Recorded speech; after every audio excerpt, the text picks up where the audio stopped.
Hey YouTubers, it's Charlie. So a whole bunch of news about Season 7. Dan and Dave themselves were previewing some of the big story arcs, so there's going to be a breakdown of that. They started casting some people, so a whole bunch of stuff. The way Dan and Dave are talking about it, they're just like really happy that the story is finally starting to contract on itself. George R. Martin talked about this too, about how the beginning of the story, a lot of the main characters all start out in the same place. Then even like physically, emotionally, they all start to travel apart from each other. Like everybody gets broken apart at the end of Season 1. At the end of Book 1, after Ned Stark gets killed, characters like Arya end up going to the east eventually, so they are literally very far apart from each other. And then like people like Jon and Sansa, as they start to come back together, are emotionally very far apart. But as the story gets on, everybody starts to converge, everyone's interests start to align as the White Walkers start to move in, because they're the ultimate threat. They're really like the representation of death in the narrative. Like, death is coming for everyone eventually. There's nothing you can do to stop it, so you might as well start working together. But we're only in Season 7, so we've really only started the process of bringing everybody back together. Wouldn't it be crazy if there were a scene eventually, like in the final season,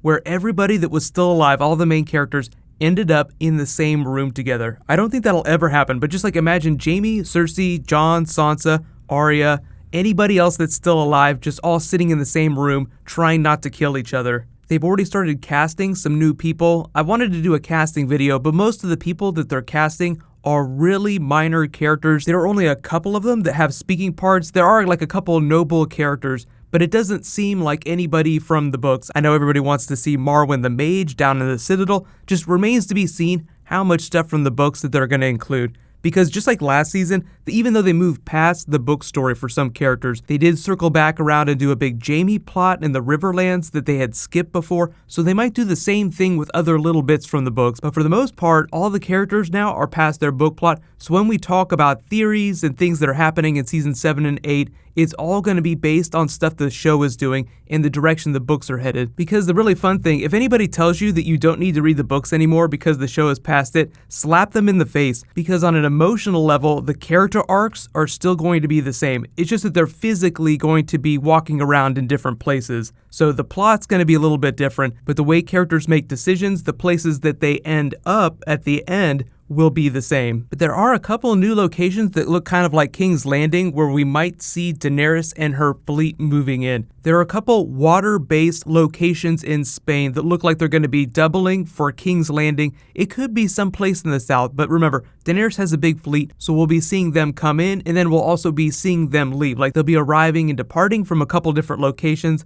A lot of people actually heard that bit from the Season 7 teaser trailer when Tyrion said, "Welcome home, my queen." He's obviously talking to Daenerys. He's welcoming her home to Westeros. But I also think, the big teaser is that he's welcoming her home to King's Landing. Like, this is your home that you were kicked out of when you were a baby. So just keep in mind that they haven't really started shooting Season 7 yet, so that little bit that they put in the teaser trailer, the audio, was pre-shot, so it might change in the final version. But there'll be like a version of that where Tyrion makes some offhanded Tyrion-style joke as they sail into King's Landing and Daenerys starts walking towards the Red Keep. So the fun part, we have like the three big forces in King's Landing between Jon Snow, Cersei, and Daenerys. Dan and Dave kind of broke them down from like a game prep perspective. Like next year is going to be a three-way trial by combat. So the way they talk about Daenerys, they call it the Dragon Queen. And I'm reading from what they said.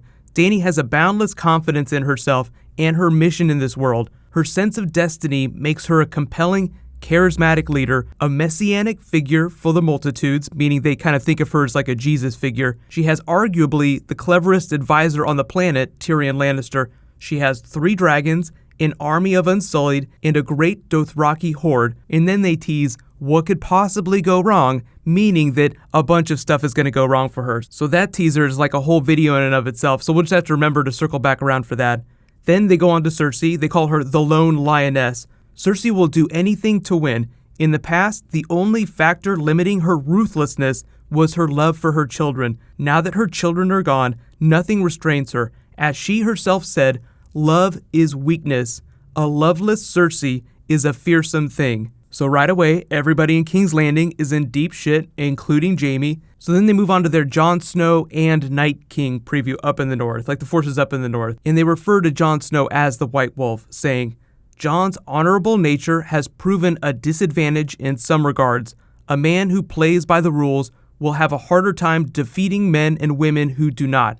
But Jon's nature also provides one of his greatest strengths, his ability to win others to his cause. The question will be whether an honorable man can overcome dishonorable enemies. And then they just briefly talk about the Night King. His strengths: he can raise the dead and have them do his bidding. Weaknesses: he'll never be as funny as the Ice King. And they're talking about Adventure Time. So Dan and Dave, like they did this interview where they talk about how Adventure Time, like they've gone on drunken rants about how Adventure Time is one of the best shows of all time, as well as Rick and Morty. So I just love the idea that they casually slip, like the people that are creatively responsible for shepherding Game of Thrones on television are really in love with Adventure Time and Rick and Morty. So just think about that for a second. If you've never watched either of those TV shows, be sure to check them out. They're both amazing, but of the two, I'm a little more obsessed with Rick and Morty. Maybe that means we'll see like a Mr. Poopy Butthole cameo in Season 8, who knows? As for flashbacks, those are always a big question. There's a couple of locations that I talked about that look like they could double for turning at Harrenhal, so I'll link those videos at the end of this. But the really cool thing is that once October sets in, they will actually be shooting the show. So within the next 4 weeks or so, we'll probably be seeing some stuff from behind the scenes, although they always try to be really careful. But if you remember,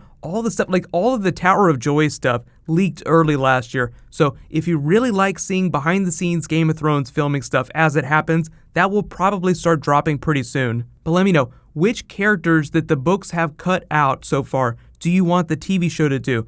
Keep in mind that they probably don't have time to do the young Griff storyline, so I'm not expecting any of those characters, but I do think that Marwyn the Mage is possible in any of the big northern lords from the books that they have not done in the north yet, like Lord Too Fat to Sit a Horse. So giveaway time. Congratulations to this week's giveaway winner. Billy Bat, you win a $20 Amazon gift card. Just be sure to private message me on the back end of my channel so I can get your contact details.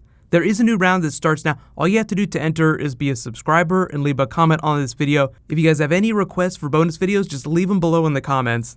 New video posting tonight, so while you guys wait for that, you can click here for more Game of Thrones Season 7, and you can click here to learn all about Mary Jane and Spider-Man Homecoming. Thank you so much for watching, everybody. Let's high five. I'll see you guys tonight.